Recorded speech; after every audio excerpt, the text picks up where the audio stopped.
오늘부터 몇 시간이 될지는 잘 모르겠습니다만은 몇 주에 걸쳐서 룻기서를 가지고 함께 은혜를 나누려고 합니다.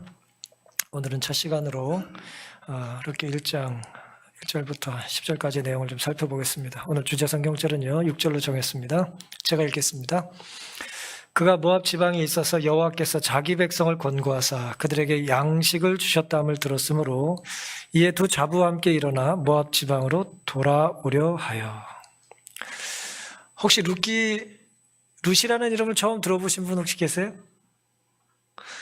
룻과 롯을 헷갈려 하는 분도 계셨는데 룻이라고 하는 이름 처음 들어보시는 분 안 계시죠? 예. 룻의 이야기라 룻기라고 이제 우리가 번역을 했습니다. 일반적으로 친숙할 거라 생각합니다. 하지만 배경 설명을 잠시 좀 드리겠습니다. 우리가 잘 아는 말씀이지만 또 말씀을 잘 곱씹으면 또 묵상하면 하나님께서 우리에게 놀라운 또 사랑을 들려주실 수 있다고 생각합니다. 룻기 1장의 배경은요. 룻기의 배경은 1장 1절에 기록되어 있는데요. 사사들의 치리하던 때에라고 기록되어 있습니다. 룻기의 배경은 이제 사사가 치리하던 때입니다. 그 사사 시대가 언제인지 알면 룻기의 배경을 이해하겠죠. 화요일마다 우리 전도사님께서 요즘 이제 사사기 공부를 하고 있는데 그 설교를 좀 참조하시면 룻기를 이해하는 데 도움이 될 겁니다.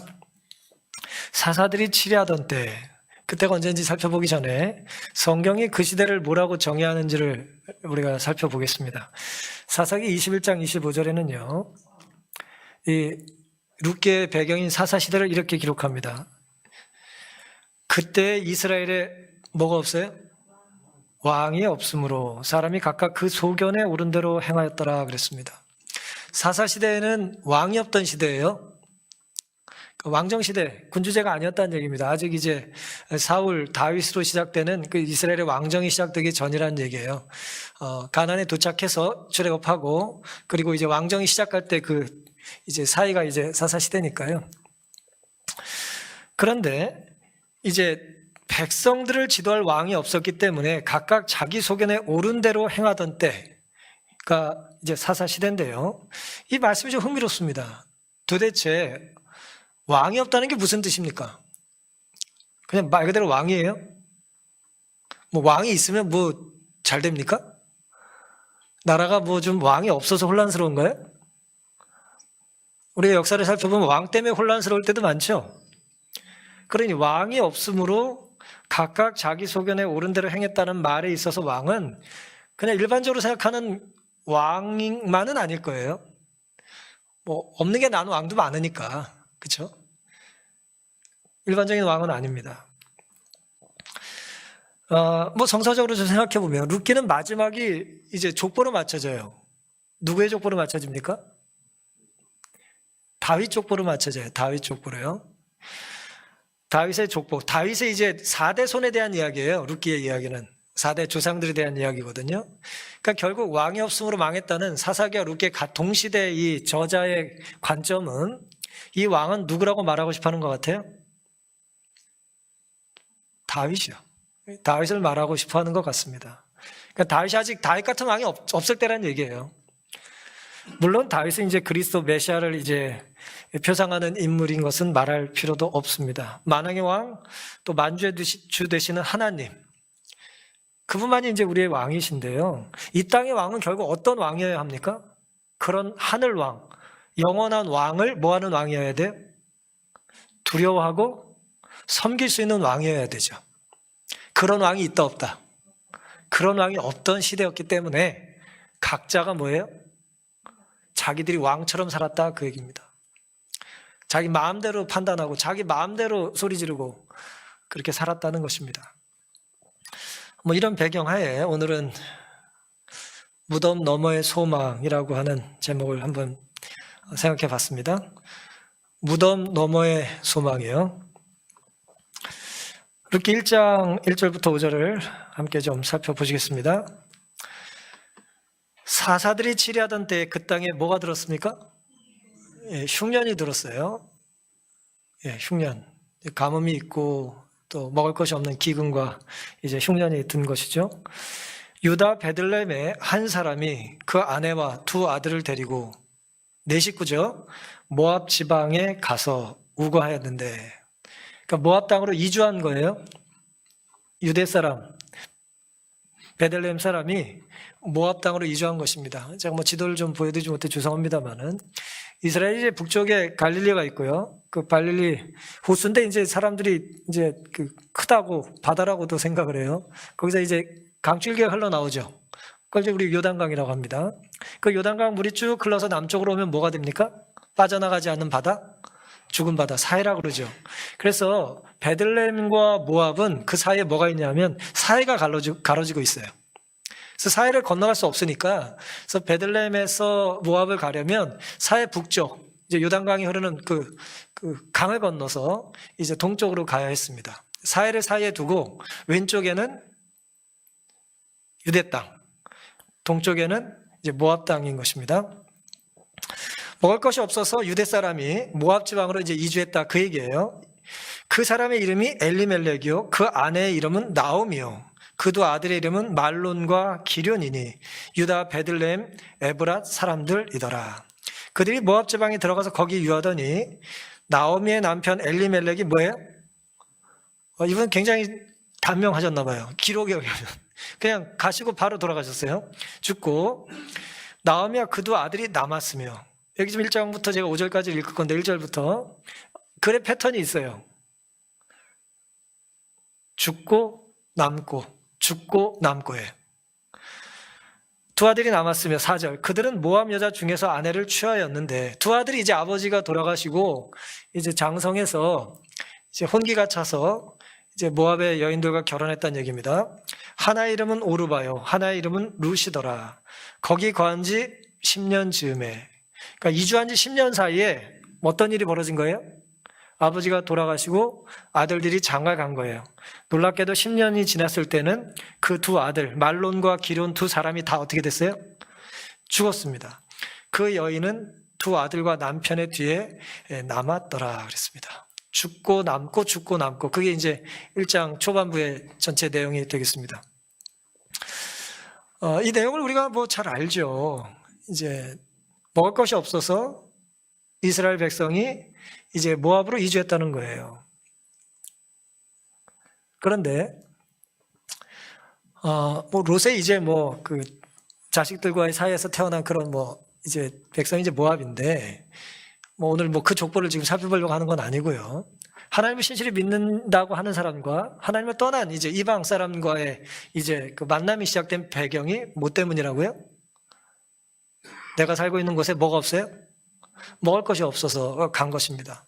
우리가 흔히 이제 룻기를 이해할 때 베들레헴 사람이라고 그러죠. 베들레헴 사람. 이제 히브리 말에 이제 베스라고 하는 말은 이제 집이라는 뜻이거든요. 베들레헴이라는 말은 이제 빵집, 떡집이라는 뜻이에요. 동네 이름 자체가 떡방, 아까 뭐 그런 떡골 뭐 그런 얘기예요, 우리 말로. 그런데 떡집에 뭐가 없어요? 떡이 없다, 이게 얘기예요. 그게 이제 유대인들에게 있어서는 이제 굉장히 흥미로운 이제 이야기죠.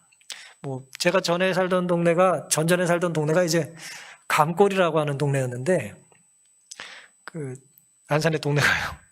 그 사람들이 여기 감이 많았나 봐, 맨날 그랬어요. 감골도 전에 제가 맨날 다녔었는데, 예.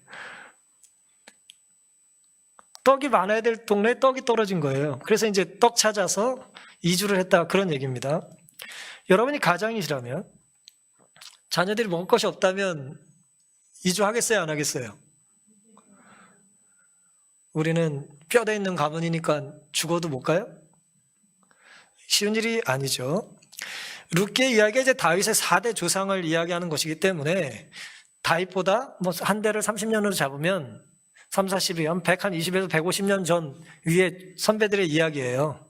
그러니까 이제 이 룻기의 배경은 사사시대에 어쨌든 뭐 좀 말기죠. 그렇죠? 그러니까 다윗의 이제 직계조상의 4대를 이야기하고 있는 거니까요. 지금부터는 한 3,000년 전에, 3,000 죄송합니다.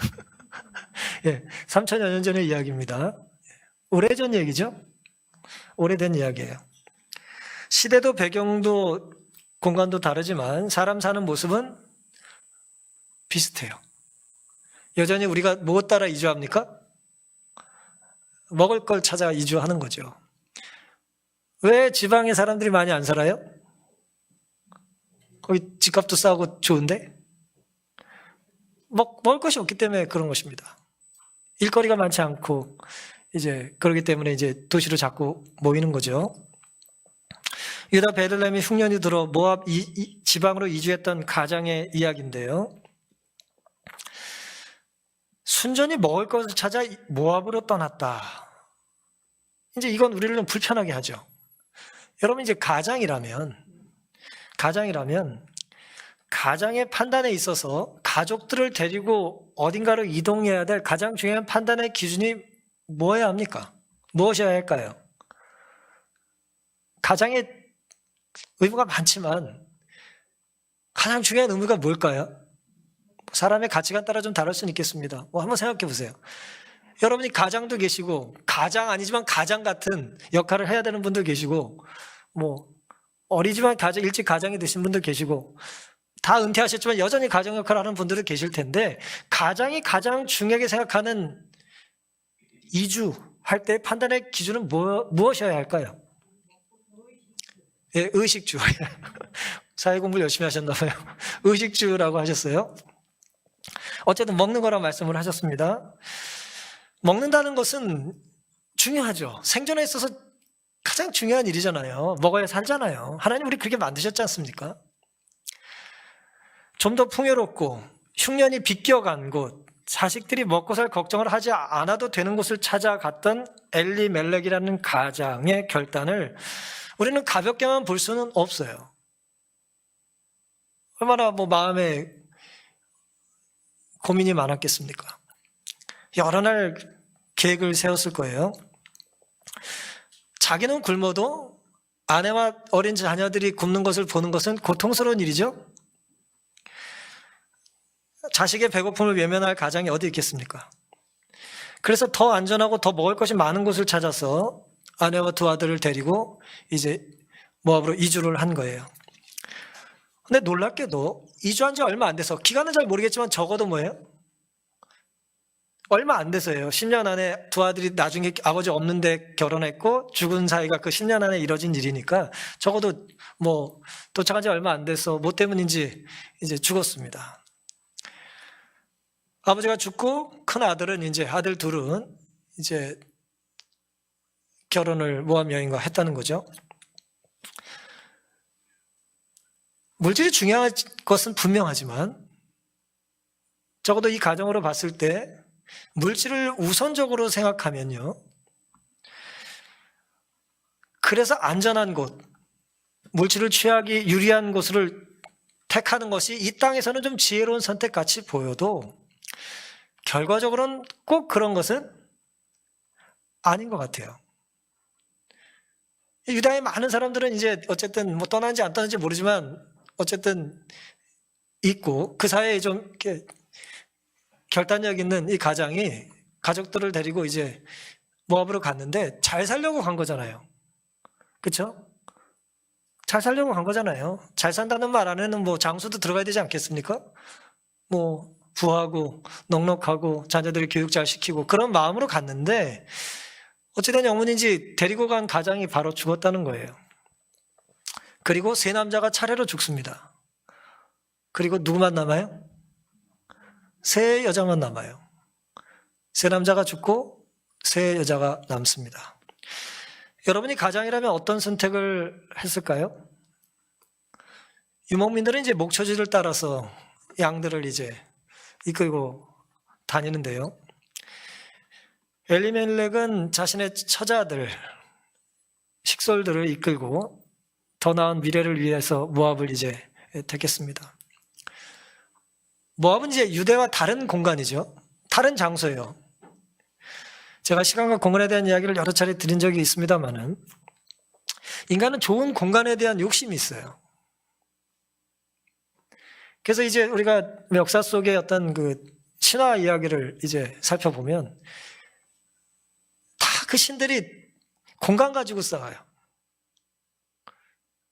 예를 들어 우리로 얘기하면은 백두산의 신이 여기 있는 불암산 신보다 좀 세 보이죠? 영험해 보이잖아요. 더 높으니까. 그렇잖아요. 그래서 신들이 다 등급이 있어요. 등급이. 센 신은 어떤 신입니까?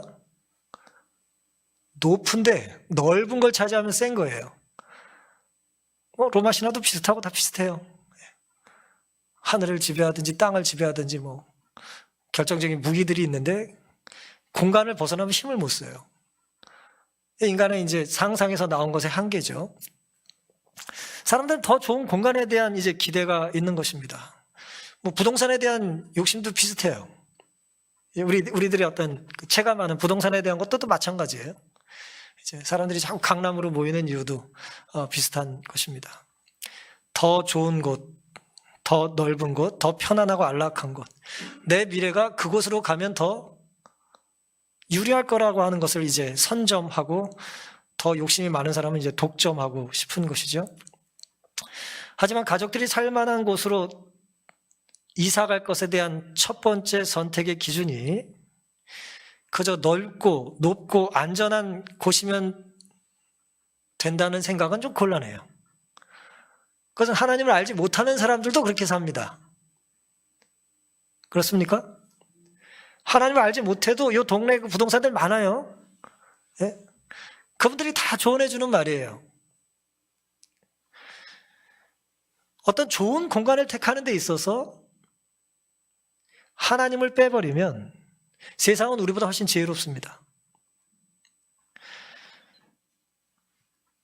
신앙인들이 살 곳을 택하는 것은 신앙과 문화와 교육과 자녀 결혼에도 영향을 줄 수 있다라고 하는 것을 반드시 염두에 둬야 돼요. 그러니까 여러분들이 어디 이사 갈 때는요, 생각을 많이 하셔야 돼요. 특별히 이 사람들처럼 이주하면 그걸 다 염두를 해야 됩니다. 우리 아이들이 20대만 생각하고 이주하시면 안 돼요. 그 선택의 결과가 그 아이들의 뭐까지 영향이 있어요? 20대를 어디 보내느냐를 가지고 우린 뭘 결정합니까? 동문만 결정되는 게 아니에요. 뭐가 결정나요? 다들 꿀 잡수신 벙어리들이 돼가지고. 두 아들이 어떻게 됐다 그랬어요? 모압에 가서. 결혼했다 그랬잖아요. 예. 아이들과 함께 이주할 곳에서 이 아이들이 10대와 20대를 보내는 곳은 그곳의 여자를 만날 가능성이 많은 거예요. 반드시 그런 건 아닙니다만 그럴 가능성이 많은 거예요. 물론 아브라함처럼 이삭처럼 그러지 않을 수도 있어요. 하지만 그럴 가능성이 많은 거예요. 이삭과 야곱처럼 아닐 수도 있지만 그럴 가능성이 높다는 것입니다. 그걸 염두하고 결정해야 된다는 얘기예요. 우리는 허기진 짐승처럼 먹고 살기만 하면 되는 존재가 아니잖아요. 신앙인들이 살기 좋은 곳은 먹거나 보거나 놀기 좋은 곳이 아니라 예배하기에 적정한 곳이어야 합니다. 예배하기에 적절한 곳이어야 돼요. 그곳이 우리의 신앙생활을 하는데 방해거리가 없겠는가? 혹은 더 도전적인 사람들은 그곳에 우리가 복음을 전하기에 좀 더 유리할까를 고민해야죠. 그것이 매우 중요한 선택의 기준이 되어야 합니다. 흉년이라고 예외가 될 수는 없는 거예요. 이런 태도는 삶의 우선순위에 연관이 있는 것입니다. 배움이 가장 중요하면 맹자 어머니처럼 사는 거예요. 아들내미 살리려고 어때요? 계속 이사 다니는 거예요. 무덤가 갔다 장사하는 데 갔다가 결국 학교 옆에 가는 거예요. 배움이 중요하다는 어머니의 철학 때문에 아들을 데리고 이사를 다니는 겁니다. 내가 치료가 필요한 사람은 어딜 찾아갈까요?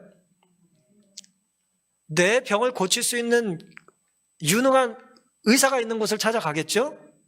그것이 어디든지, 그렇죠? 좋은 병원과 훌륭한 의료진을 찾는 것입니다. 먹는 것을 즐겁게 생각하는 사람들은 저나 깨나 어디 찾아요? 맛집을 찾아요. 맛집. 인생의 목적이 맛집이에요. 먹는 게 나쁜 건 아니죠. 먹는 건 중요한 일입니다만은.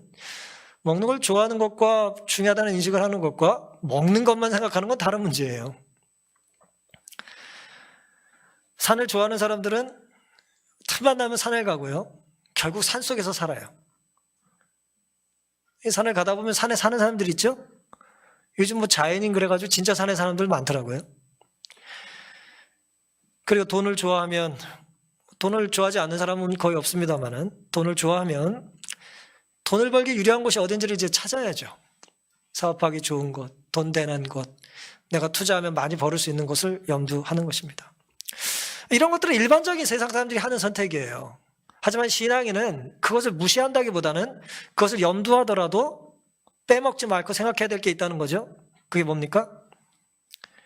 그것이 내가 신앙생활 하는 데 있어서 문제될 것은 없을까? 고민해 봐야 될까요? 할 필요 없을까요? 조금 하고 말까요? 많이 해야 될까요?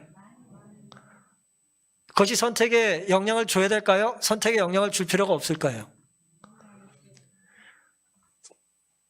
각자 생각해 보십시오. 결국 삶의 터전을 옮긴다는 것은 단순히 주소지만 변경되는 것이 아니에요. 필연적으로 선택한 곳에 종교와 문화의 영향을 받을 수 있다는 것을 생각해야 돼요. 나뿐 아니라 우리의 자손들이 그럴 수 있다는 거예요. 사랑하는 성도 여러분, 우리의 선택은 말을 하지 않아도 우리가 가장 소중하게 여기는 가치가 무엇인지가 드러나게 돼 있습니다. 그 사람이 말하지 않아도 그 사람이 선택한 것을 보면 그 사람을 알 수 있는 거예요. 말하지 않고 식당 가서 밥 먹는 거 보면 그 사람의 식성을 아는 것과 똑같아요. 대부분의 가정이 가족을 위해 이주할 때 기본 동기는 크게 다르지 않죠. 자녀들에게 좀 더 나은 환경을 주고 싶은 것입니다. 그래서 가장의 권위로 아내에게 통고했을 것이고, 그 당시에는 요즘처럼 아내의 허락이 필요하지 않았을 거예요. 분명히 아내에게 통고했고 자녀들에게 이제 떠난다 한마디 했을 거예요. 요즘같이 애들한테 니들 가고 싶니? 가기 싫으면 아빠 안 갈 수 있어? 그런 소리 안 했어요. 그냥 출발하는 거예요. 그 전날까지 말 안 하고 짐 싸! 그리고 이제 가는 것입니다. 그게 가장의 권위였어요. 근데 가장은 이런 선택을 왜 할 수 있었냐면, 이 선택은 누굴 위한 선택이에요? 나를 위한 선택이라고 생각하지 않죠. 아내와 특별히 자녀들 위한 선택이라고 하는 자부심이 있었기 때문에 권위가 있었던 것입니다. 아버지의 선택의 기준이 자녀에게 가장 좋은 물질만을 제공하는 것이라면, 자녀에게 가장이 남겨주어야 할 영적인 유산, 거룩한 가마의 자리가 어디 있는 것입니까?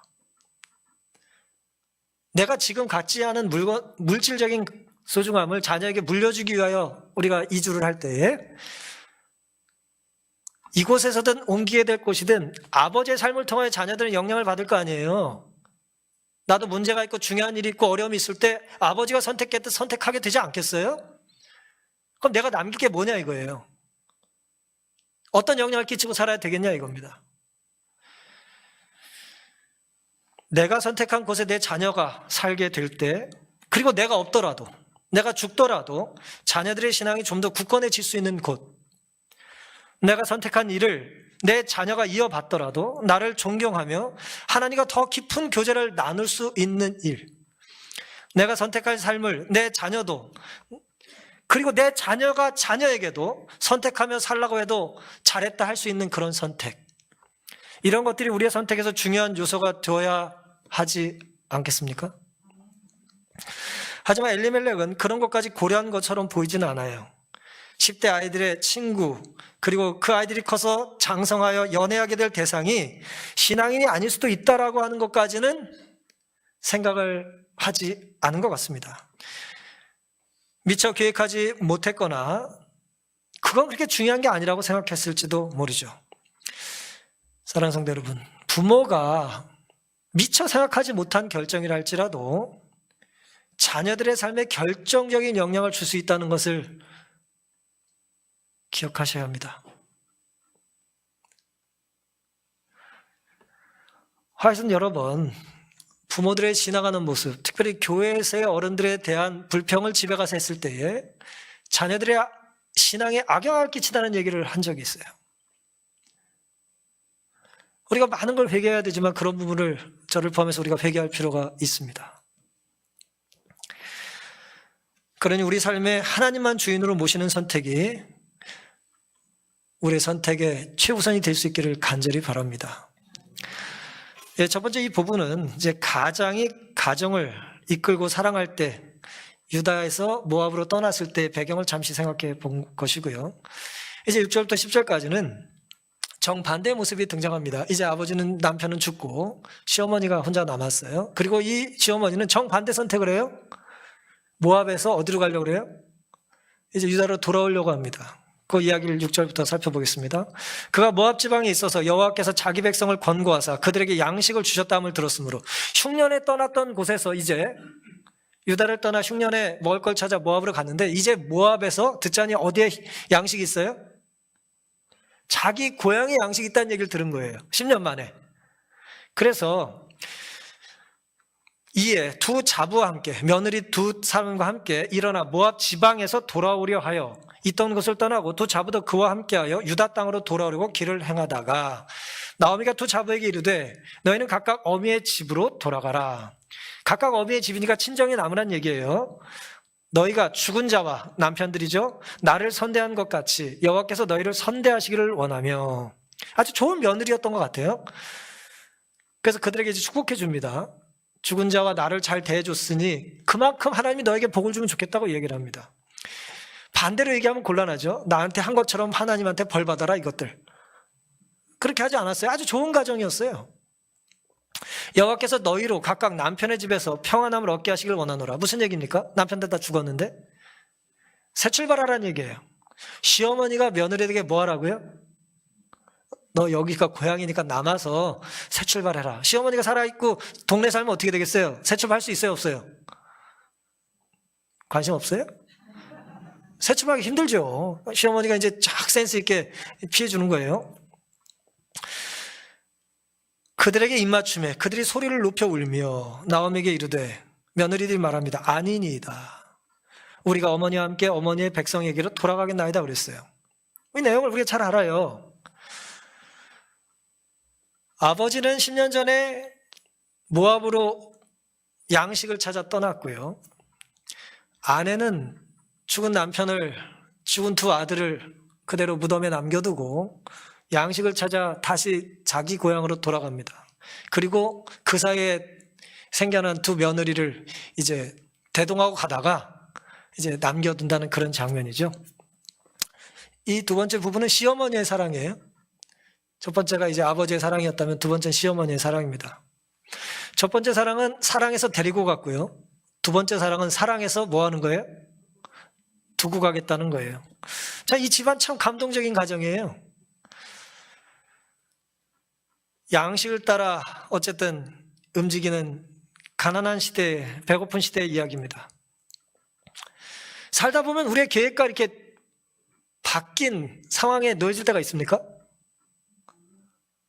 그걸 미처 몰랐잖아요, 우리가. 그쵸? 이럴 줄 알았나, 우리가? 10년 만에 이렇게 전세가 역전될 줄만 알았나?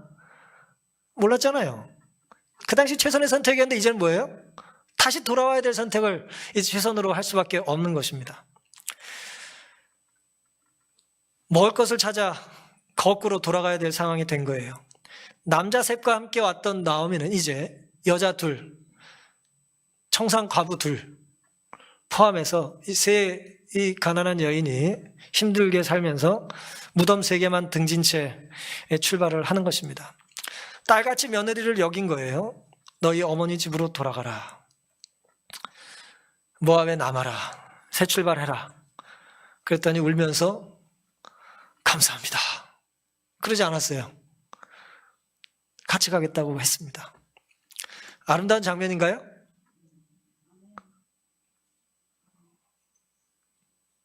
슬픈데 아름답죠. 그렇죠?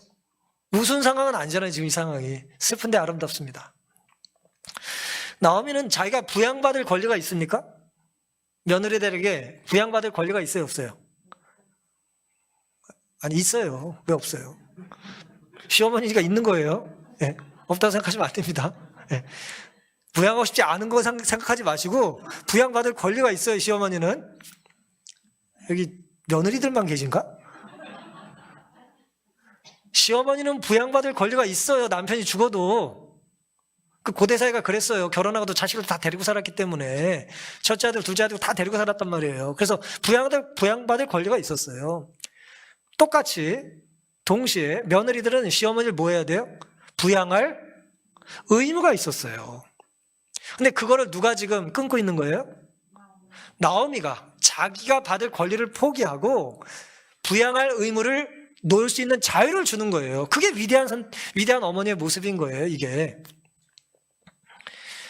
친정엄마의 마음인 거죠. 우리 딸이 청산 가부가 됐는데 아유 저거 새 출발하면 좋겠다. 저 시어머니가 또 장수를 하시네. 이제 어머니가 이제 떠난다니 뭐 좋지 않겠어요?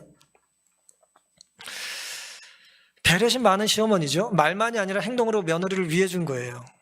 근데 여기서 조심해야 될 게 있습니다. 이제 여기까지만 설교 들으시면 안 됩니다. 이게 중요한 부분 지금 제가 드리는 거예요. 나오미의 사랑에는 문제가 있어요. 무슨 문제가 있습니까? 남편 엘리멜렉이 자식들을 사랑하고 부인을 사랑해서 선택했던 것에 없던 것이 사랑이 아니에요. 사랑이 있었어요. 그런데 그 선택이 위험하고 바르지 못한 선택일 수 있다는 얘기를 제가 드렸죠? 마찬가지로 나오미가 며느리를 위했고 친정엄마 같은 심정으로 그들을 새 출발할 수 있도록 분위기를 만들어줬는데 주도적으로 아름다운 이야기지만 모든 아름다운 이야기가 항상 영적인 건 아니에요.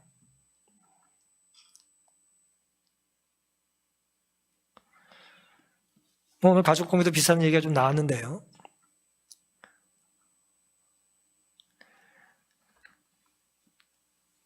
좋은 사람이라고 좋은 신앙인은 아니에요.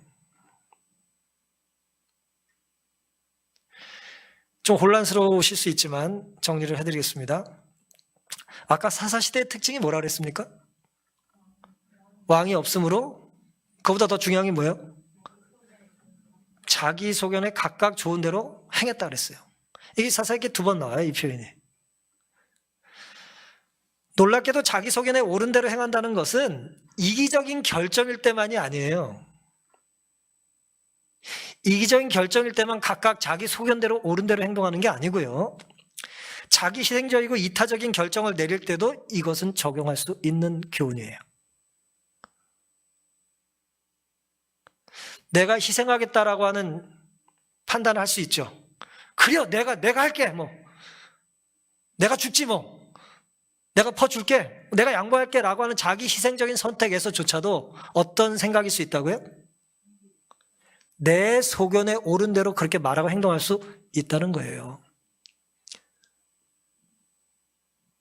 좀 이상하십니까? 그래 본 적이 없어서? 잘 생각해 보세요. 자기 소견대로 옳다라고 하는 것은 그 선택의 기준과 근거가 내 감정과 내 판단이면 안 된다는 거예요. 거기에 내 애정도 하나님의 뜻보다 우선돼서는 안 되는 것이죠. 아버지가 아들과 부인을 사랑하지 않아서 간 게 아니고 사랑해서 간 거예요. 나오미가 며느리를 사랑해서 놔두려고 한 거예요. 하지만 신앙의 눈으로 봤을 때에 신앙의 눈은 딴 게 아니에요. 영원의 관점으로 보는 게 신앙의 관점이에요. 영원의 관점으로. 이 공간에 갇혀있지 않고 우주로 확장하고 이 시간에 갇혀있지 않고 영원으로 확장했을 때 그 선택이 하나님 보시기에 옳은 선택이어야 하는 것입니다. 이게 무슨 소린가? 내가 희생하고 손해보는 선택도 옳지 않을 수 있다는 말인가? 사랑의 특징 중에 자기 유익을 굳지 말라고 바울이 이제 강력하게 이야기를 했잖아요. 사랑은 언제나 자기 유익을 굳지 않는다고 그랬는데 자기 유익을 굳지 않는 모든 행위가 참 사랑은 아니에요. 나오미는 지극히 인간적인 사랑을 며느리에게 지금 나누고 있는 거예요. 지극히 인간적인 사랑이에요. 내가 너라면 청산 가본데 시어머니가 나 좀 남게 해주면 좋겠다. 내 딸 같으면 그렇게 살면 좋겠다. 고대사에 남편 없이 아들 없이 산다는 건 너무나 끔찍하고 힘든 일이니까 비빌 언덕을 남편을 내가 떠나야 얻을 수 있지 않겠냐고 생각한 거죠. 인간적인 판단이고 인간적인 생각이에요. 그 상황에선 최선일 수 있지만 그 선택에 누가 빠져 있어요? 하나님이 안 계세요. 하나님이 뭐 이 현찮은 남자 셋보다 못하십니까? 예? 하나님이 남편의 빈자리와 병약한 2 아들보다 부족하세요? 우리가 그런 하나님 믿습니까? 하지만 우리는 이 짧은 인생 살면서 너무나 편협한 시선을 가지고 지기 인간적인 지혜라고 하면서 현명하다고 말하면서 살아보니라고 말하면서 자신의 경험을 절대화하면서 어떤 결정을 합니까? 우리 인생이 오늘의 판단으로 영원에 이를 수 있다라고 하는 걸 자꾸 뒤로 미루는 거예요.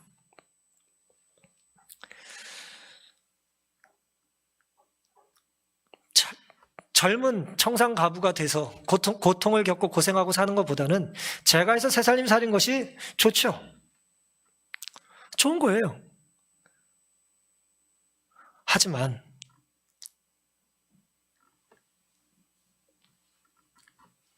남편과 결혼해서 사는 게 모두 다 좋고 그런 건 아니에요. 모든 결혼을 하나님께서 축복해 줄 수 있는 건 아니잖아요.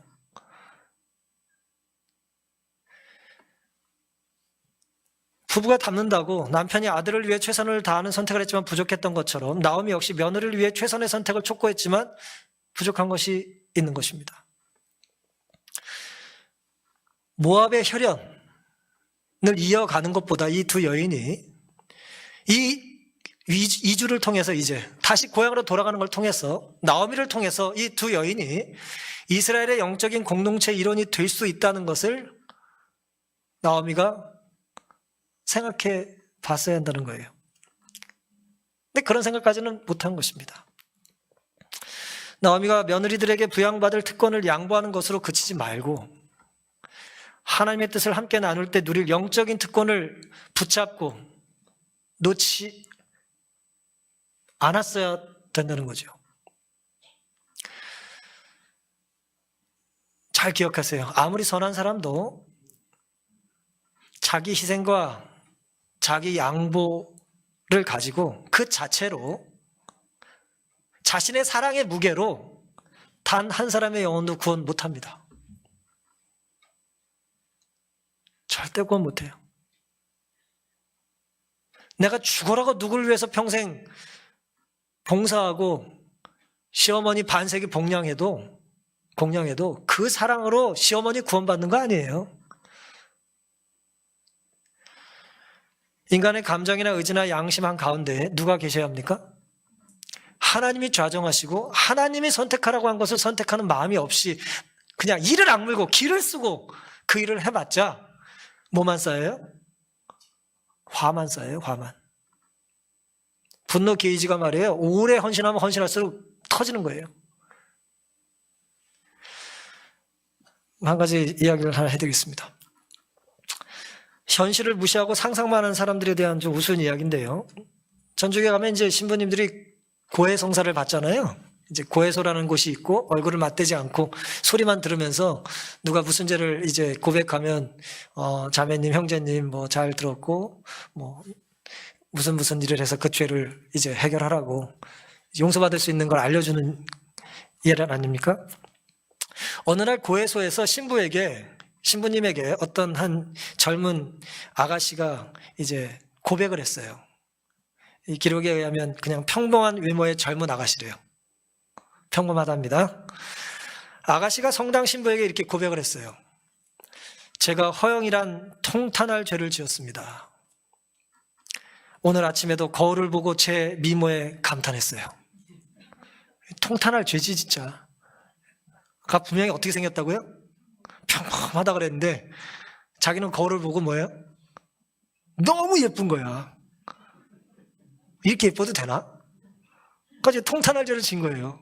내가 언니보다도 예쁘고 동생보다 예쁘고 내가 뭐 장희동에서 제일 예쁘고 뭐 그런 식으로 이제 통탄할 죄를 진 거예요. 그랬더니 신부님이 그게 다냐 얘야? 그리고 물었어요. 그게 다냐? 신부님이 이 어린 아이가 이 아가씨가 어릴 때부터 이렇게 잘 봐왔대요. 그 성당에서 어렸을 때부터 자랐나 봐요. 그러니까 그게 다냐 물은 거예요. 네, 신부님. 그 통탄할 만한 죄가 답니다. 그랬더니 수줍어하는 그 젊은 아가씨에게 신부님이 이렇게 말했답니다. 그렇다면 안심해라. 착각은 죄가 아니다. 그랬답니다. 사랑하는 성도 여러분, 그런데 말이에요. 허영이나 교만은요, 중세 교회사에서 7대 죄 중에 하나예요. 착각이 죄가 아닐까요? 착각이 죄가 아닐까요? 모든 교만은 다 착각의 죄예요. 모든 허영은 다 착각입니다. 착각은 엄청난 죄예요. 아버지가 자식을 위한 최선의 선택이라고 하는 것도 착각이고, 시어머니가 며느리를 위한 최선의 선택이라는 것도 다 뭐예요? 착각이었어요. 내가 사랑하는 마음이 있으니까 괜찮다고 생각한 착각이죠. 뭐 윤리적으로 이걸 상황윤리라고 말하기도 합니다. 그 상황에서 나는 최선을 다했다는 거예요. 그게 우리에게 구원을 가져다 주진 않습니다. 나오미가 살던 3000년 전이나 오늘날이나 우리는 동일한 착각의 죄를 버젓이 범하고 있습니다. 나는 가장으로 최선을 다했다. 나는 어머니로서 최선을 다했다. 감동적일 수는 있지만 그 가장의 선택이 구원을 줄 수는 없습니다. 왜 그럴까요? 내 최선이 최우선이 되지 말고 하나님의 뜻이 최우선이 되어야 하기 때문입니다. 아무리 내가 내 자녀를 사랑하고 며느리를 위해 희생해도 그들은 결코 내 인간적 사랑 때문에 구원받지 못합니다. 하나님 없는 사람의 감정적 사랑의 끝은 결국 뭐예요? 무덤뿐이에요. 결국 죽습니다. 오래 살다 죽을 수도 있고 잘 살다 죽을 수도 있고 좀 넓고 양지 바른 곳에 내 무덤이 생길 수도 있지만 결국은 뭐예요? 결국 무덤이에요. 부자들 무덤에 안 갑니까? 박사들 무덤에 안 가요? 예쁘면 무덤 안 갑니까? 결국 무덤으로 가는 것입니다. 우리에게 필요한 것은 무덤 너머의 소망으로 인도할 하나님의 사랑입니다. 하나님 없이도 이를 악물고 길을 쓰고 사는 이들이 많습니다. 우리의 열심이 우리를 구원한다는 건 오산이고 오판이고 착각입니다. 물질을 의지하는 것이 헛되듯 내 감정과 의지와 노력을 의지하는 건 역시 헛된 것입니다. 누구든 극심한 인생의 흉년을 맞닥뜨릴 순간이 올 겁니다. 어쩌면 우리 교회가 흉년을 겪고 있는 것일지도 모르겠어요. 이 극심한 흉년에 우리에게 필요한 양식이 돈처럼 보여도 금과 은은 다 하나님 거라는 걸 우리가 기억할 필요가 있습니다. 내 사랑의 감정을 앞세워 물질을 우선하지도 말아야 하고 이 세상이 전부인 양 판단하지도 말아야 합니다. 물질이 필요하다면 베들레헴의 가뭄 속에도 흉년 속에도 하나님은 물질을 주실 수 있으신 분이고 텅 빈 가슴 외로움 속에서도 하나님은 가득 우리의 삶의 사랑으로 채워주실 수 있으시기 때문입니다. 우리의 삶 중심에 이제는 하나님과 신앙과 교회와 성도의 자리를 마련해 보시기로 결심하지 않으시겠습니까? 내 판단을 앞세우는 착각을 버리고 흉년 너머, 무덤 너머의 소망으로 인도하실 유일한 생명의 구주, 부활의 예수님을 마음에 모시고 이 12월 믿음으로 승리할 수 있게 되기를 바라면서 오늘 말씀을 마치겠습니다.